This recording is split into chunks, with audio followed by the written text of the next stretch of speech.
Okay. Yeah, recording. Okay. So we're not. There's a few things to talk about in the parsha, although it's one of the possibly the weirdest of all parshas. Parshas Tazria, Tafshin Pei Dalet this year. Parshas Tazria. So we start about talking about Bris Milah. Had a having to speak about that, but I wanted to just. It's not really about the parsha. It's the concept of Shesi Orev. You guys familiar with that? It speaks about in the parsha the concept of the warp and weft. It's called in Hebrew. Yeah, what it's referring to is in the weaving process. You have the warp threads, which is called in Hebrew shesi, which are going vertical on the loom, and then you have the weft, which is the horizontal thread that is being threaded through the warp threads. That's called shesi for Orev. It's sometimes pronounced differently. Okay, shesi is the vertical threads, and Orev is the horizontal threads.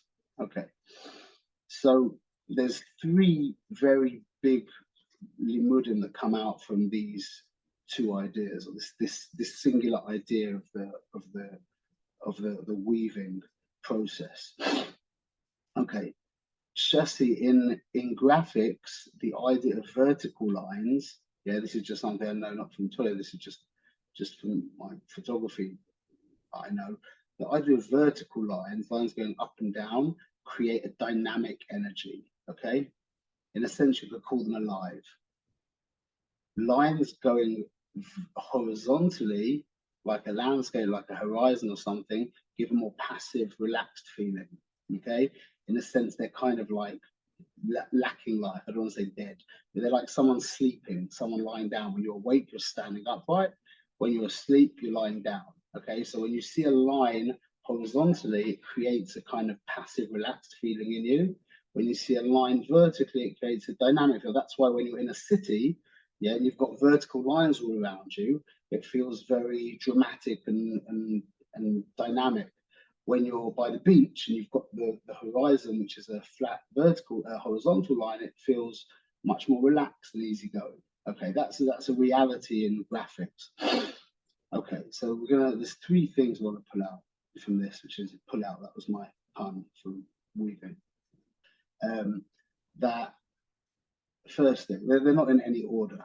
Okay, Shesi or now we speak. I know Michael appreciates this idea of binary. The tzaddik living in a binary world. Okay, Shesi is Lashon Shtei, which means two.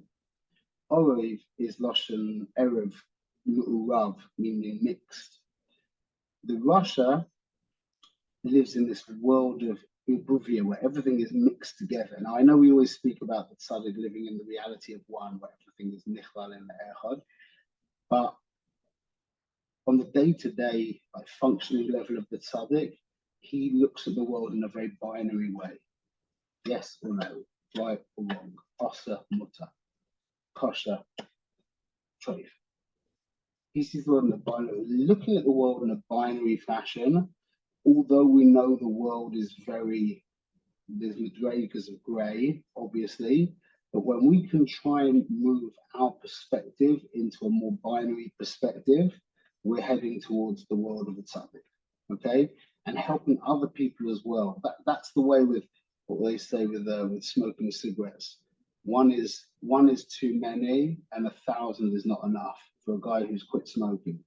Yeah, meaning there's no halfway house. There's no you can have one on Erev Shabbos or whatever it is. After like 10 years of quitting smoking, I feel like I'm now as well to share. I can smoke a cigarette, or I smoked a packet of cigarettes on Purim. Okay, I smoked on Purim, and I feel that that's now after 10 years of binary, no, nothing, zero. Now we can actually create another binary, but it's still a binary matzah of Purim, yes. The other 354 days of the year, no. That's still binary. So creating binary matzavim, like Michael, you probably have to do that with your diet thing right now, yeah? The more binary you make it, the more matzliach you will be. The more grey areas you have, that's when a mullet, which is b'chinas suffix, which is Taruvus, that's when a mullet can get its foot in the door. The more binary it is, the easier it is to stay healthy and kosher. Is what the Shem. Okay, so that's Shesi Ba'ov. Shesi is Lashon Stein, and Oiv is Lashon mixed together. So that's the first limud. The second limud, this is a very beautiful idea. The way it works, the warp thread, it's called the warp and off. The warp thread is the vertical threads. Okay, they are actually kind of, so to speak, attached to the what's it called? They're attached to the warp. Okay, they're stationary. So the recording cut out in India. So Baruch Hashem, I got back to this as well. Thank God. So I'll finish off the Torah and send it out to whoever's interested. So the first idea, like we just said, is Shasi Va'orev is the binary outlook of the Tzaddik and the confused, complex outlook of the Rasha. Okay. The second idea is that the Shesi, by the way to remember it is that the Shesi, a shin, is like 3 vertical lines, and the ayin has got more of a horizontal, though it's also quite vertical, but it's got more of a horizontal line. So you can remember the Orev is horizontal and Shesi is vertical. The vertical threads on a loom are fixed. Okay, you thread them up and down, up and down, up and down, up and down, and then the horizontal, the Orev basically is you take the I forgot what it's called. It's like a little kind of wooden thing, and you obviously in the old days, nowadays it's all mechanical, but it's still the same concept. And you throw it backwards and forwards, and the chassis is going up and down, and the Orev is getting thread through and through. Okay, this is the idea of the tzaddik being kavua and the Rasha being arai. Now, not maybe in what you're thinking, in a different, deeper way. The relationship that we have with Hashem, we have 2 options, and everything in the middle. We have a face-to-face relationship or a back-to-back relationship, like we've discussed this many times before, but we'll go over it again. A face-to-face relationship means I'm in it for you. It's all about you, nothing that I can get from you. A back-to-back relationship, well, that a face-to-face relationship would be like a relationship between a man and his wife, between a father and his child, between a brother and sister, etc. Where the goal really is about, the goal is them. Okay, a back-to-back relationship, I always give the example of a cab driver. Okay, I need to get to place X and the cab driver needs money. That means it's not about him and it's not about me. I'm in it for me, he's in it for him, and that's called a back-to-back relationship. Now we know Hashem is Mida Keneged Mida. Now a tzaddik is in the relationship, or lives life, I suppose is a better way of saying it, lives life in a way that puts Hashem at the center of his universe. Meaning, my life is not about me, my life is about Hashem. Okay, what can I do for Hashem? How can I serve? That's a face-to-face relationship. It's not about Olam Haba. It's not about any kind of mystical experience. It's not about meaning and etc. It's just, what can I do for you, B'nai Shalom? And that's a real face-to-face relationship. Now, when a person is in a relationship with Hashem like that, and it's all about Hashem, it's got nothing to do with me, it's just about Hashem, then Hashem responds in turn and it ends up in a face-to-face relationship with that person. Okay, Mida Keneged Mida, and that means that it becomes about that person to Hashem. Nothing that he can get from that person, just about that person. Now that sounds strange, because you'd be thinking, what would it be that Hashem would be getting from a person? Let's contrast it to a Rasha. Now, let's talk to the nth degree. So we'll talk about even somebody who doesn't believe in God, okay? Who's not serving in any way. So when a person doesn't believe in God, I mean, it can be many times a person does believe in God and it would be the same idea. But for sure, when a person doesn't believe in God, he becomes the center of his universe. It's about him. Now, in this case, you'll say, well, he's not in a back-to-back relationship with God. He's not in any relationship with God. But it's not like that. The fact is, when a person is in it for himself, then God, who is reality, becomes a means to an end. Whether you call him Hashem or God or reality or truth or whatever you call it, when a person is in it for themselves, then reality becomes a means to an end, the end being me, myself. That's called a back-to-back relationship. Now, Hashem responds in kind, and that person becomes treated, excuse me, in a back-to-back way, meaning Hashem uses this person. He doesn't become an end unto himself. He becomes, so to speak, a means to an end. So what's he becoming a means to an end for? And this is where we come back to the Shesi and Orev. He's becoming a means to an end to the tzaddik. When a person becomes a Rasha and he becomes the center of his universe, which means Hashem or reality, whatever you want to call it, becomes a means to an end, then that person becomes a means to an end. And his life ends up becoming, so to speak, the negative of the tzaddik, meaning whatever the tzaddik needs, this person is going to get. So that the tzaddik will, not that's I said that wrongly. Whatever the tzaddik needs, this person will be, so to speak, the messenger in a sense, not in such a positive way, but he will be the means by which the tzaddik will receive this. So, for example, that doesn't mean something particularly bad. What that could mean is if the tzaddik needs to get tested in the meter of kina, of jealousy, for example, then the person who has given up on service and has become his own God, he could become, or he will become the, so to speak, maybe he will end up being extremely wealthy and be in the tzaddik's life, so that the tzaddik will have the opportunity to overcome the meter of kina. That means he becomes, if you can imagine a picture where you have two faces looking at each other and the vase in the middle, a vase in the middle, where the vase basically creates two faces. It could be that the Rasha will become the negative space so that the tzaddik can get exactly what he needs. And that's another inyan of the Shesi Ba'orev. The Shesi is Kavua. That's the tzaddik. He's there. The Orev is going backwards and forwards, backwards and forwards. That's moving. He moves in and amongst the tzaddikim, so to speak, and gives them what they need. Okay, that was the second idea. The third idea is a beautiful idea that is revealed to us in Tehillim Tzaddik Beis. Mizmor Shir Yom Shabbos that we sing on Friday night and Shabbos day. It says two very interesting things. It says a lot of interesting things. One of the things it says,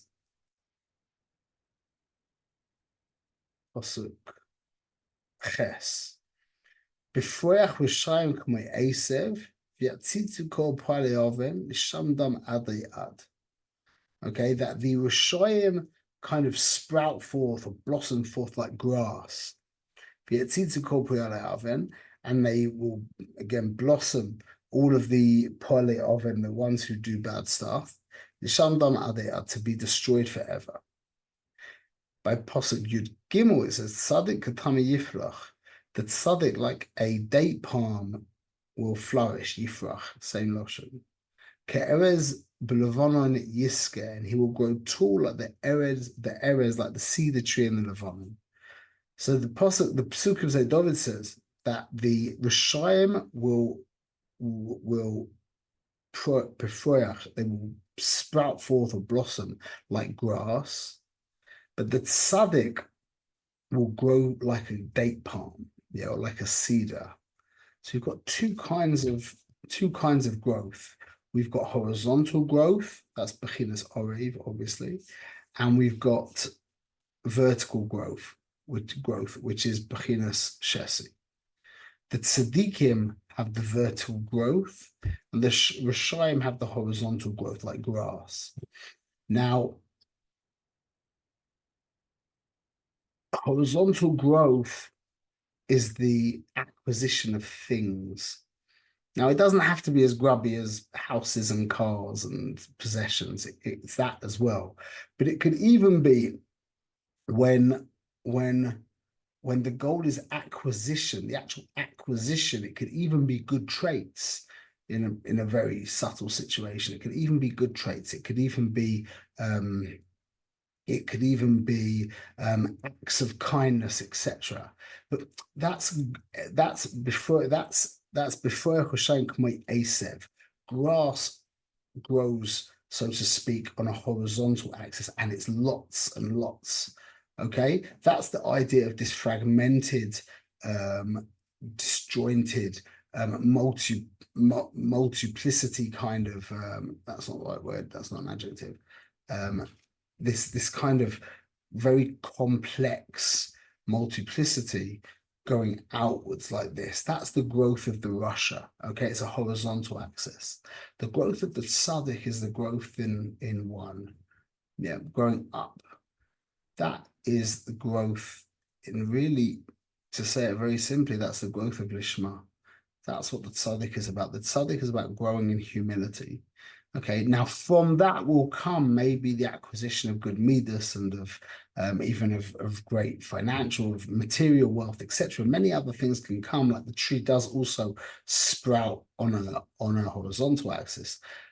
But the ikka growth of the tzaddik is on a vertical axis, and that's a simple, singular growth, the growth of lishma, the growth of anivus, the growth of truth, of reality.